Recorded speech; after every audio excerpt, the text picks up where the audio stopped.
Ride the signal through the unknown. This is the Cryptic Current.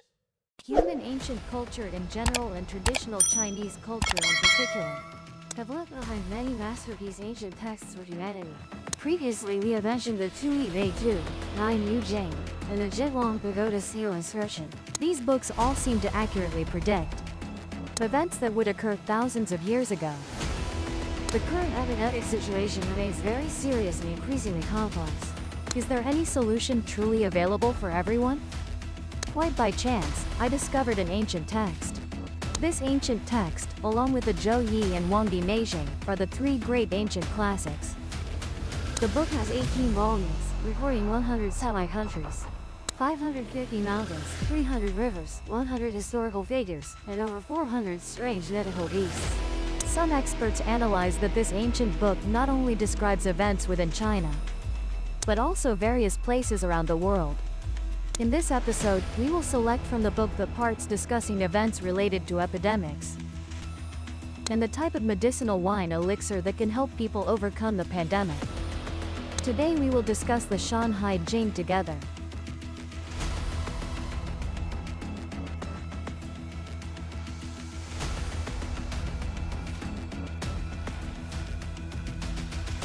Hello everyone, I am Miss Ruby.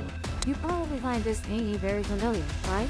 This is a very famous oil painting by a French artist based on the story of the martyr Saint Sebastian.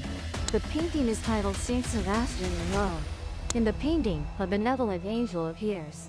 He commanded a malevolent angel to stab spears into every household's door. The number of spear stabs on a door corresponds to how many people would die in that household.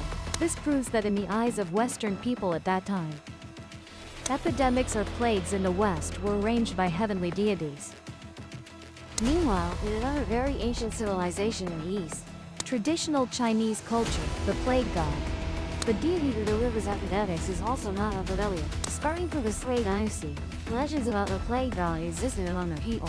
In the Santao Yuanwu Chashin de Huan, there is a passage describing as follows. In the 6th month of the Kaiwing era of Emperor Wen of Sui, 5 strong men appeared in the sky, at a height of about 3 to 5 zhong above the ground, each wearing long robes of 5 different colors, each holding an object in their hands, one holding a ladle and a bottle, one holding a rope and a sword, one holding a fan, one holding a hammer, and one holding a firepot. The Grand Astrologer Zhang Juren told Emperor Wen of Sui that these 5 strong men are respectively Chen Wen, the spring plague god Zhong Yuanbo, Sha Wen Lu Yuanda, Chu Len Zhao Gongming, Dong Len Zhang Renwu, and the general commander of plague gods Shi Fe. Currently, heaven is sending down the calamity of epidemic disease. There is no way to avoid it. Sure enough, that year the Sui dynasty experienced a great plague, and many people fell ill and died.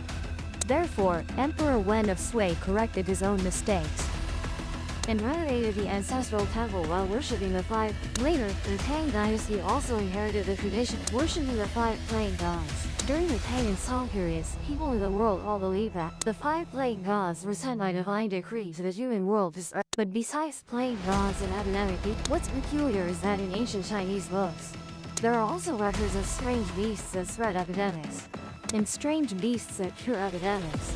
Speaking of this, we must mention the famous ancient book Classic of Mountains and Seas. Chinese history has many ancient books passed down to this day.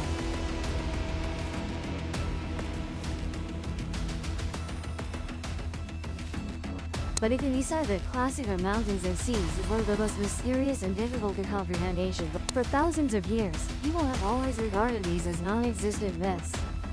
The book records 550 mountains, 300 rivers, and 100 particularly peculiar small semi-nations. Countless ancient legends like strange mythical beasts, various rare animals, Kuafu chasing the sun, Kuafu turning into dust following the sun, new ending the sky. Yet until modern times, many scholars researching inside and outside China discovered that many types of animals, plants, geography, and rivers recorded in Classic of Mountains and Seas have all been found to have real counterparts in reality. So it can also be said that the content written in Classic of Mountains and Seas are wonders that are not just myths but very likely once existed in real life and are then recorded. For example, The sacred palm tree discovered in a Sanctuary site in Guangyin City, Sichuan Province, completely matches the sacred eastern tree leading to the Great Gate, connecting the divine realm, human world, and otherworld. When these relics were excavated, they shocked both inside and outside China. And this also confirmed the content written in Classic of Mountains and Seas. And the same goes for the miraculous creatures described in Classic of Mountains and Seas. For example, the luoshu described in the book is very similar to the okapi in African rainforests. And the wenyao fish is very similar to flying fish or flying squid in reality. And the auren is very similar to the macaque in Tibet. According to scholar statistics, there are a total of 75 types of mysterious animals in Classic of Mountains and Seas. Among them are some mountain monsters that specialize in spreading epidemics. There are 2 types of birds that specialize in spreading epidemics, one called jijiao. In Classic of Mountains and Seas, it's described like this. This bird named jijiao has a shape like a wild duck, grows a tail like a rat's tail, and is very good at climbing trees. And wherever it appears in a country, that country will experience multiple epidemics. There is another type called Qijian. In Classic of Mountains and Seas it writes, Mount Fuzhou grows many sandalwood tree. On the mountain there is a type of bird called Qijian. Its appearance resembles an owl, has only one leg, and grows a tail like a pig's tail. Wherever this bird appears, that area will have a great plague. Additionally, on Luoma Mountain there is a strange beast named Lai.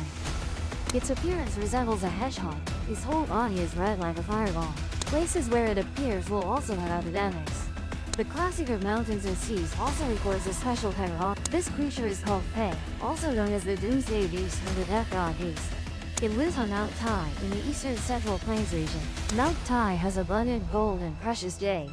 Additionally, many female chastity trees. The Fei has white fur and only one eye. Its tail is exactly like a snake's. When it steps into water, the water immediately dries up. When it walks through grass, the grass withers and dies. Whenever it appears, a great epidemic will break out. Besides creatures that spread diseases, the Classic of Mountains and Seas also records spiritual beasts capable of curing epidemics. There is a mountain called Xunjuan Mountain. Water from this mountain flows northward and empties into a lake. In the water, there are many needlefish, shaped like roofish. They have long, sharp beaks like needles. Anyone who eats its flesh will not contract diseases. There is also a barren mountain without grass or trees called G Mountain.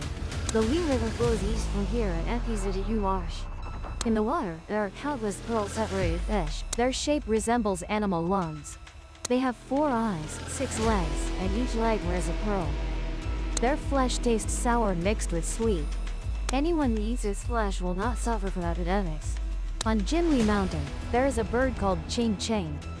Its appearance resembles a magpie. Its body is green, its beak white, and its eyes and tail are also white. Raising this bird helps people avoid epidemics.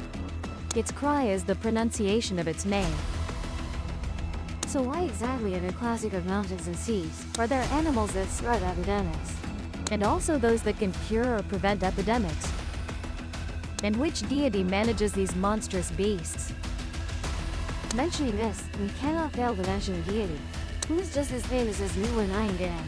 That is the Queen Mother of the West.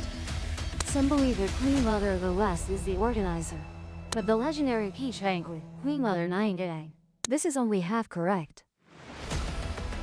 According to records in the Classic of Mountains, the Queen Mother of the West is one of the ancient creation goddesses. She governs various epidemics and punishments between heaven and earth. Her image is that of a sacred beast with a leopard's tail. In prehistoric times, many great deities had half-human, half-beast forms. For example, Huxi and Nuwa had half-human, half-snake forms. When ancient humans began to degenerate, morality decayed, no longer meeting the standards of humanity. The Queen Mother of the West would dispatch various divine beasts to bring calamity upon places where people had malicious hearts.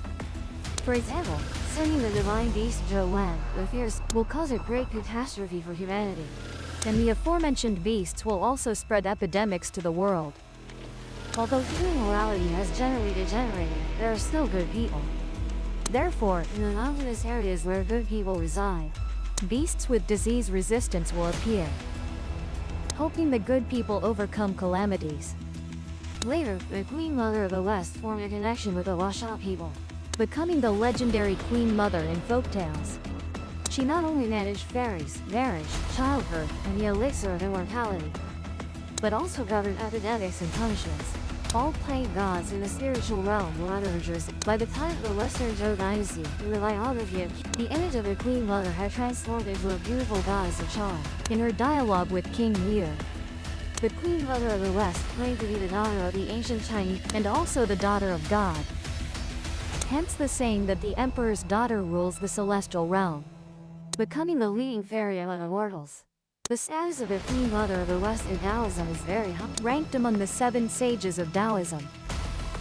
By the Western Han Dynasty, in the inner biography of Emperor, the Queen Mother of the West was described as a fairy with peerless beauty, living at the Jade Pond on Mount Kunlun, in a garden with peach trees that bear fruit only once every 3,000 years. Eating them can grant eternal youth and longevity, and she gave 4 of them to Emperor Wu of Han. Taoism considers the 3rd day of the 3rd lunar month as the Queen Mother's birthday. Therefore, this festival is often called the Grand Peach Banquet, which is the peach banquet that Sun Wukong disrupted. Some say that the classic of mountains and seas appear like, is the content in the book true or false? Many people believe that the content of the classic of mountains and seas is merely mythology, but there is also a significant portion who believe that the things mentioned in the classic of mountains and seas are all real events from ancient times. People of that time could see space-time in different dimensions. As explained in many traditions, the complete cycle of the universe can be divided into 4 ages. And the first age is the Golden Age, which is the spiritual age. The material and spiritual worlds of humans at that time had no boundaries. It was an era when gods and humans coexisted, meaning gods and humans lived together.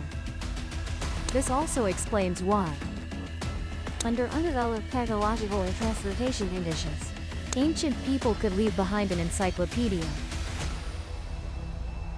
as comprehensive as the classic of mountains and sea. In China, there are many stories about ancient people repenting and praying to heaven, pleading with deities and thus escaping epidemics. For example, Zhang Dailin and Xu Xuan among the 4 heavenly masters of Taoism. Their methods of curing epidemics were extremely simple and effective. During the Eastern Han Dynasty, Zhang Dailin was the founder of the Way of the Celestial Masters.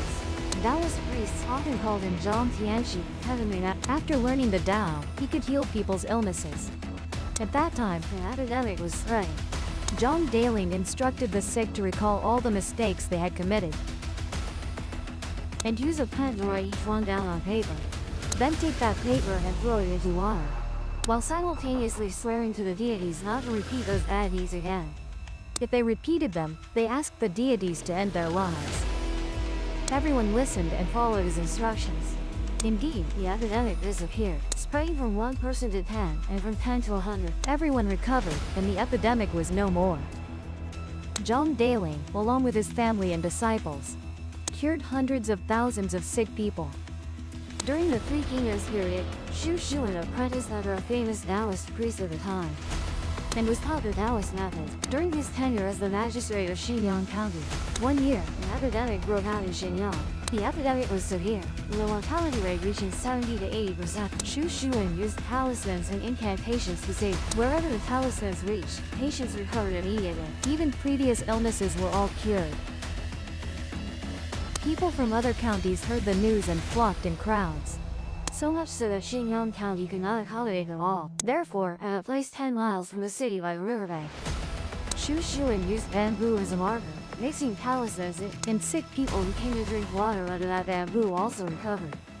For the elderly, weak, or severely ill who could not help, Xu Xuan had them take water back for their family members to use, and after drinking it, their illnesses were also cured.